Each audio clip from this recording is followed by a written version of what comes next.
Hello, hi. This is episode 15.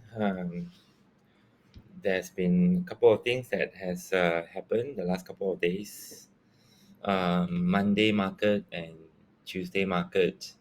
Today is the 10th of November, 2021. So Monday, Tuesday, there has been a market correction, especially for the Nasdaq and the Russell index related counters, which is the tech, mega tech, medium tech, and also the small baby tech.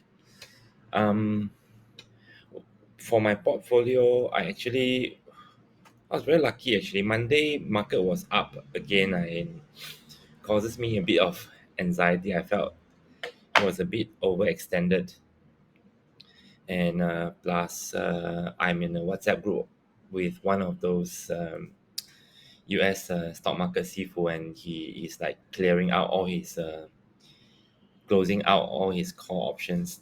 That is the date of expiry DTE in January 2021. But he's not actually going away.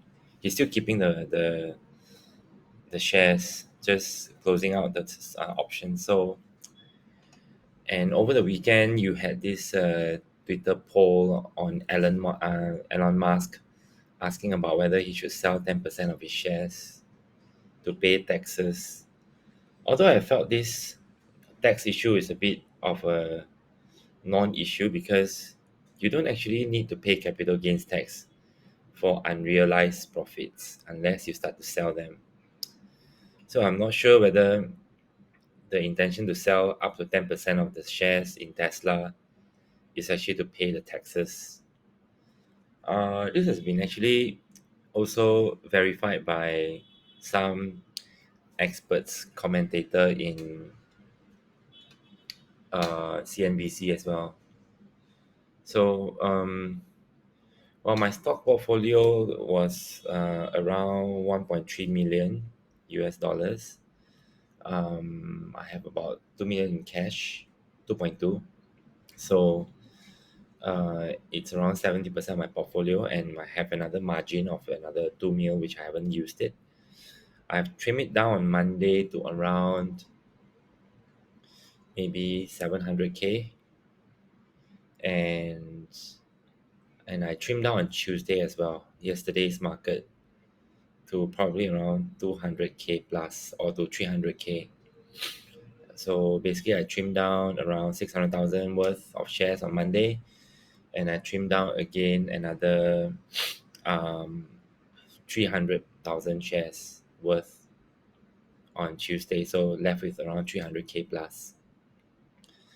Um, the reason is because I feel that the market has been very quiet for the last week as well, and the week before, with no negative catalyst that comes up um, to give fear to the market. It was just 2 weeks good rally, or at least one full week of good rally, around 10 trading days. And then on Monday, it continued up again with the Biden infrastructure plan that was approved by the Congress. Just wait for the formality, i.e., to be signed by Biden. Of course, this infrastructure 1.3 trillion stimulus is very interesting in a sense that it has gone through a lot of ups and downs. Well, people was most people were just talking about the downs, like the recent Georgia election that went to the Republicans, and they say that this may affect the passing of the stimulus bill. And before that, they were arguing about the size of the stimulus bill and shouldn't be that much. And then some politicians were talking about the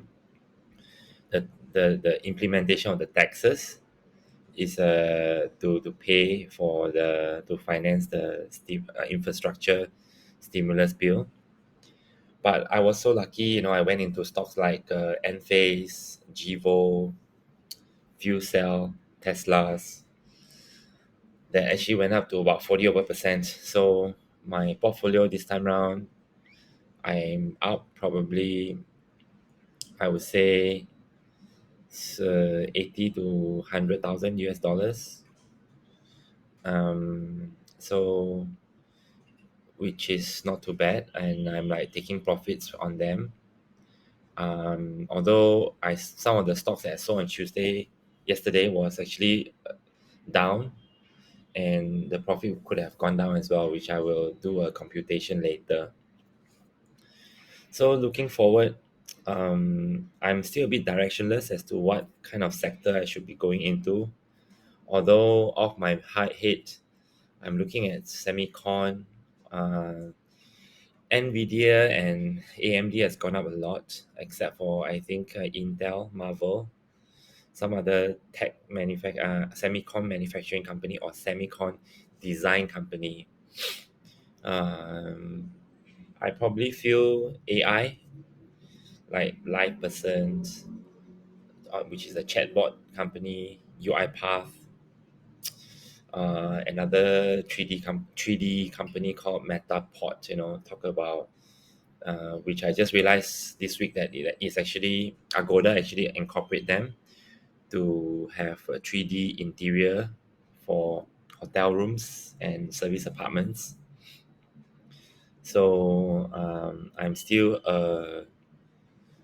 bullish on specific part of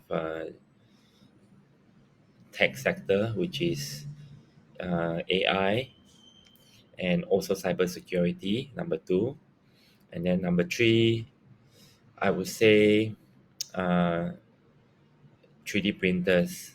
Although that's more of a speculative bet, depends on how they able to scale and bring the price down for 3D manufacturing for semiconductor chips and auto parts. So if you look at other green energy related companies like Gevo, Fuel Cell, Blink, Plug Power, I think they've gone up a lot. So there will be probably some correction coming. And Fintech hasn't been doing so well lately. PayPal's result yesterday came out on Tuesday, 9th of November, and the share actually went down to 200 US dollars. It went to a high of 320. For PayPal to come down to 200 is just ridiculously, just unpleasant surprise. Although I have about 50 over thousand US dollars in PayPal, and that it has been hammered quite bad. I lose around 10,000 USD on this. So a lesson learned, especially with now market at reasonable price, may not be at bubbles level yet. There's not many good deals around. It's more like predicting how they will do the next quarter or the next few quarters. Um, I think for the next few quarters, as I mentioned earlier, AI could be something that is maybe doing well. Number one, number two, cybersecurities. Number three would be um, uh, those 3D printers. They might strike partnerships. Number four could be those metaverse stocks like Unity, Facebook, and I am in quite heavy in something called the haptic feedback technology company called Immersion. And of course, you got the fourth sector, which is the travel stocks, which I have a small stake in Royal Caribbean. And those inflation stocks like Kroger's, Walmart, Target, they might be able to transfer the increase in the cost of things to the consumer. But that again may affect their revenue in the next coming quarters because people might spend less. So just something about, yeah, today I'm just going to share something general with no slides. just on what my portfolio position is and my plans for the coming 1 week or so. But I might take a break today just to watch the market. I think today is only probably the first. Yesterday was only the first day market have started a correction. There might be a couple of days to come. So yeah, please help me click the like button. I'm just trying to share everything as transparent as possible to you guys. Not a financial advisor. Thank you very much. Have a good day.